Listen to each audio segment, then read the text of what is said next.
Kasi alam ko ang Lorna Kapunan, kukuha yan ng kaso, partner, nang hindi siya sigurado na mananalo siya.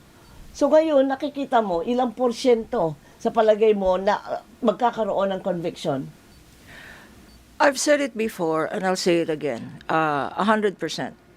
Naks naman. 100%. Yabang. Mayabang kasi kami. Sabi nga nilang ang Lorna Kapunan mayabang. Hindi po totoo yun. Sige, 99.9%. Okay. And what makes you say that, attorney? Ano ang so far lumabas doon sa mga deliberations ng House na para po sa inyo, it is already strong evidences na kung mag-push sa Senate impeachment court, malaki ang chance ang makalusot? Public records. Okay. Public records don't lie. Figures don't lie. Pwede natin i-discount yung mga biased.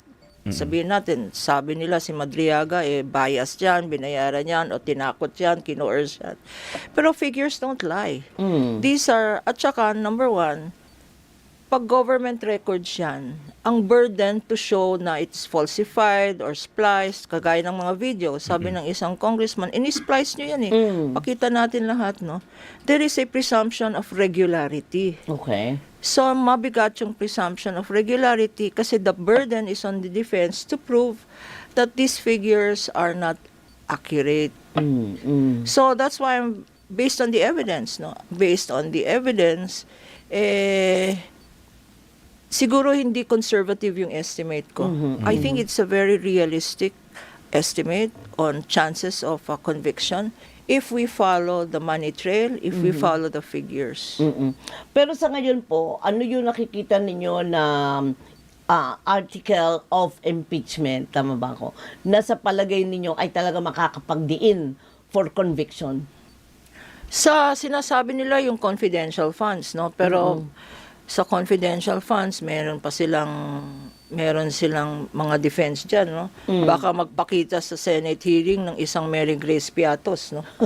Pero sabihin ko lang, sa isang event itong last Saturday, na-meet ko si Mary Grace Piatos talaga. Mary Grace talaga, no? Mary Grace. I met Mary Grace in a church activity, foundation po ng Sandigan Foundation, which is an auxiliary to Manila churches. No?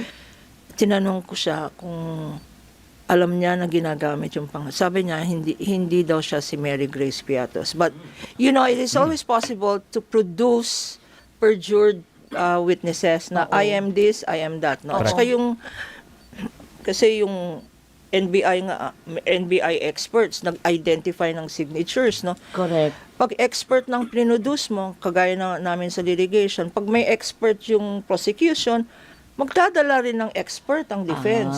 Okay, So, okay. kanya-kanyang expert yan, no? So, yung confidential funds, although strong, they may lusot yan. At saka yung testimony Madriaga yon, yung 4 na duffel bags, no? May deniability yan.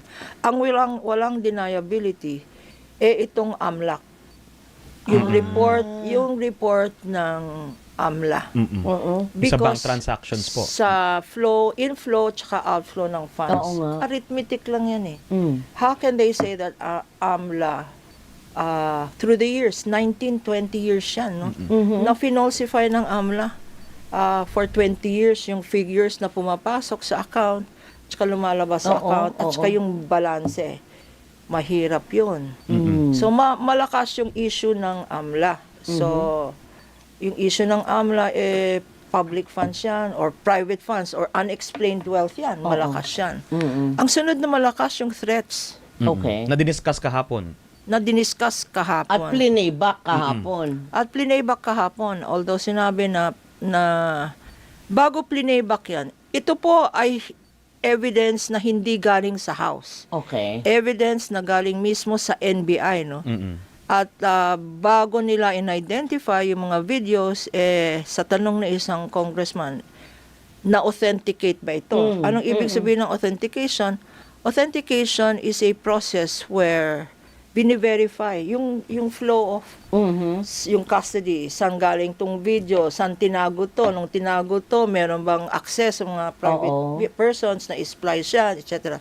So yung chain of custody ng evidence, na-authenticate at na-verify nila. So, napakalakas ng ground na yan.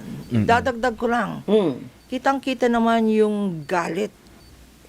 Yung galit ng isang vice president. Hindi lang yun, yung mga kapatid niya.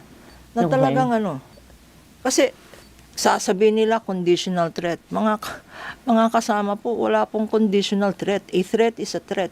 Kagaya ng pregnant. You cannot be half pregnant, no?